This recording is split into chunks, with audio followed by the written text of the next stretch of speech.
Meet Will and Hillary, the names of two 6th grade students in a study done by these guys, and published in JRME, the most distinguished math ed journal there is.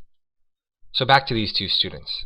The most important distinction you should take note of between these students is that Hillary has a more developed understanding of fractions than Will does, which is represented in this illustration by the larger blob. Now I'd like to define ZPD. Here's the formal definition.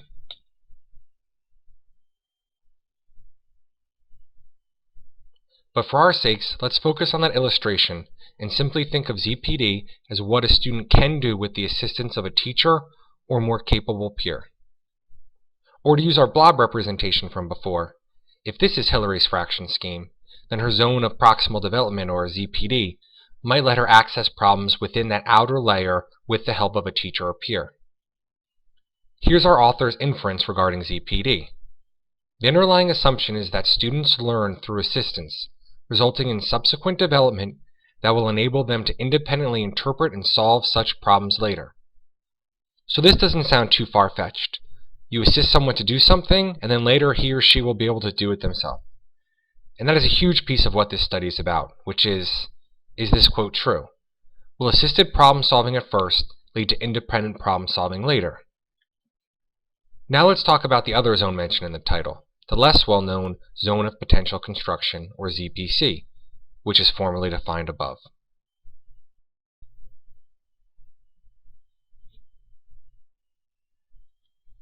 Here's how I like to picture what Steffi meant in his definition of ZPC. If Hillary already knows this much about fractions, and the teacher prompts Hillary to think about the mathematics a little more deeply, whether through a question, a comment, or a problem, Hillary might make some mathematical connection that furthers her understanding of fractions. In constructivist terms, this is called an accommodation.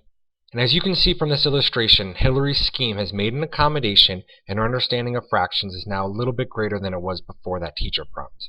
However, if that exact same prompt was given to Will, who has a less developed understanding of fractions, he might not be able to accommodate his current understanding. And I think as educators, we can all relate to the experience of a student simply not getting the activity, despite genuinely working on it. This might be one reason why. Our author refers to ZPC as a reorganization of a student's present ways of operating. So it might not simply just be a growth as my picture showed, but a reorganization is probably a more accurate description. Looking at our ZPD representation from before, we can fit our understanding of ZPC into the same illustration. As you can see, the ZPC is not as large of a zone as the ZPD. So according to ZPC theory, Hillary's current scheme could grow or accommodate only if the student is working on mathematics within that ZPC layer. Now the crux of the study comes when a question is presented at this level of difficulty. Now as you can see, the question is within both Hillary's ZPD and her ZPC. However, the question is within Will's ZPD, but not his ZPC.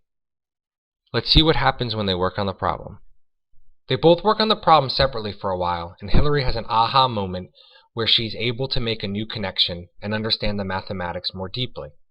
Will, on the other hand, continues with his less developed understanding to come up with a completely incorrect response.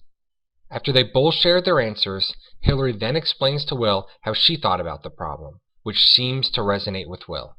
In fact, when a second problem of the same difficulty is asked immediately afterwards, Will gets the question correct completely on his own. This supports the notion of the ZPD, that Will can learn something significantly ahead of his current state with the support of a teacher or more capable peer, which makes it seem like the debate's over.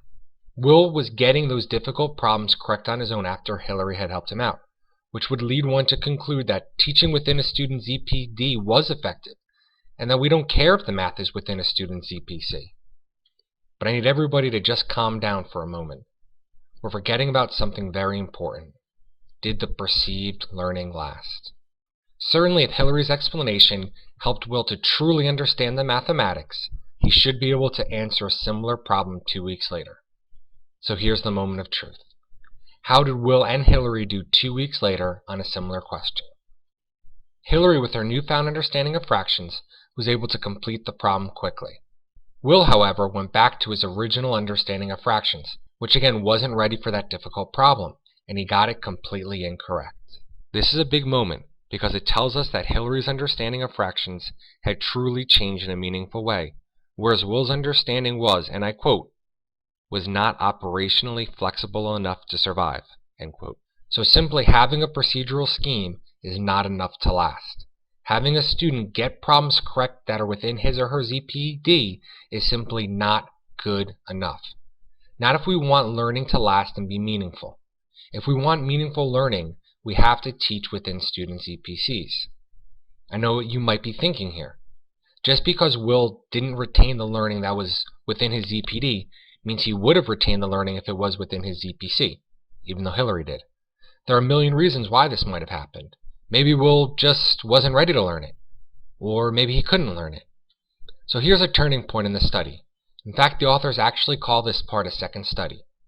The point of this second study was to determine, could Will actually understand a difficult problem like the one from before if it was within his ZPC?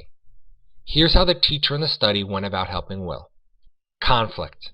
The authors state, the teacher found opportunities to provoke conflict, end quote. Conflict between Will's current understanding of fractions and problems where his current understandings were clearly leading him astray. Which got Will thinking, maybe there's a better way to think about this.